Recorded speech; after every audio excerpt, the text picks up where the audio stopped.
चलो देखो भाई, चैप्टर 5 है कि 4th? चैप्टर 5 है ना। क्या है? अर्थमेटिक प्रोग्रेशन, यही है। इसको हिंदी में बोलते हैं समांतर श्रेणी।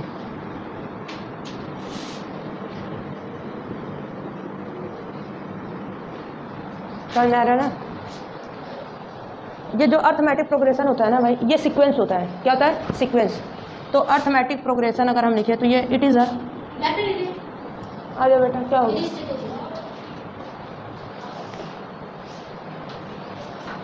It is a sequence of number. ये नंबर का क्या होता है? सीक्वेंस होता है। लेकिन ऐसा सीक्वेंस होता है and this between common difference between this number is same. इस क्या होता है? सेम। ये जो कॉमन डिफरेंस होता है या केवल डिफरेंस, जैसे हम कोई नंबर लिखें 1 2 3 4 5 6 डॉट डॉट, समझ में आ रहा है ना? अब यहाँ पे जो ये हमारा ये नंबर है, ये कैसा नंबर है भाई? नेचुरल नंबर है ना। कैसा नंबर है? Natural number. अब यहाँ पे जो फर्स्ट नंबर है देखो, ये एक सीक्वेंस में 1 के बाद 2 आएगा, 2 के बाद 3 आएगा, 3 के बाद 4, और इनके बीच का जो डिफरेंस होगा वो सब में सेम है। देखो अगर 2 में से 1 करे सब्ट्रैक्ट करेंगे तो कितना आएगा भाई? 1। 3 में से 2 को सब्ट्रैक्ट करेंगे 1 आएगा। कॉमन डिफरेंस, यानी जो इनका अंतर होगा वो क्या होगा? सेम होगा। और अंतर सेम नहीं होगा तो वो नहीं होगा, अर्थमेटिक प्रोग्रेशन वो नहीं होगा। 4 में से 3 जाएगा कितना बचेगा भाई? 1। 5 में से 4 जाएगा कितना बचेगा? 1। यानी इनके बीच का जो डिफरेंस है देखो, 2 में से 1, ये 2 में से 1 जाएगा 1 बचा, 3 में से 2 जाएगा क्या बचेगा? 1 बचेगा। 4 में से 3 जाएगा क्या बचेगा? 1 बचेगा। सब में से क्या कॉमन डिफरेंस इनका क्या है? सेम है। जब सेम होगा तभी ये क्या होगा? सबसे पहले हम यही चीज़ करके देखेंगे।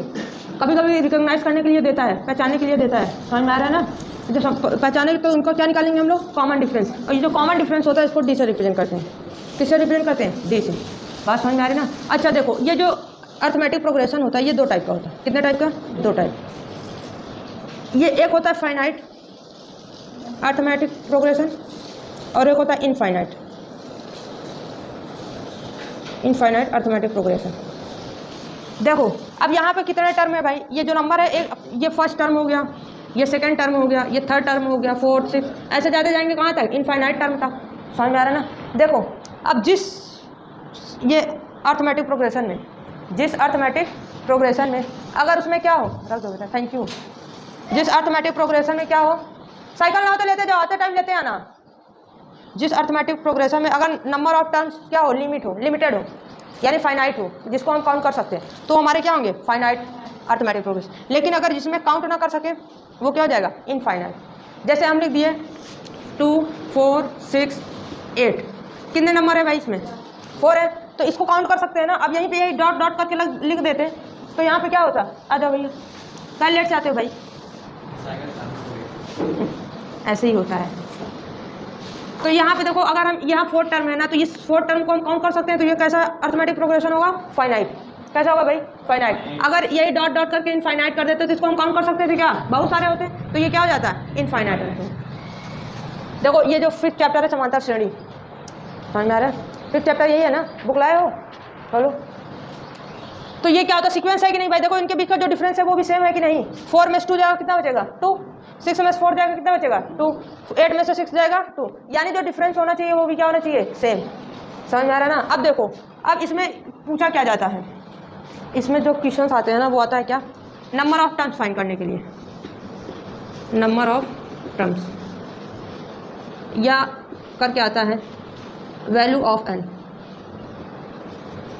देखो जब नंबर ऑफ टर्म हमको निकालना होता है ना, तो उसके लिए फार्मूला निकालते हैं हम लोग। an = होता है a + n - 1 × d।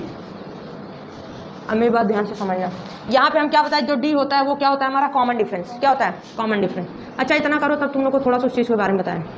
इतना लिख लो बना के एग्जाम्पल वगैरह करो, ध्यान से समझना, पूछेंगे भी।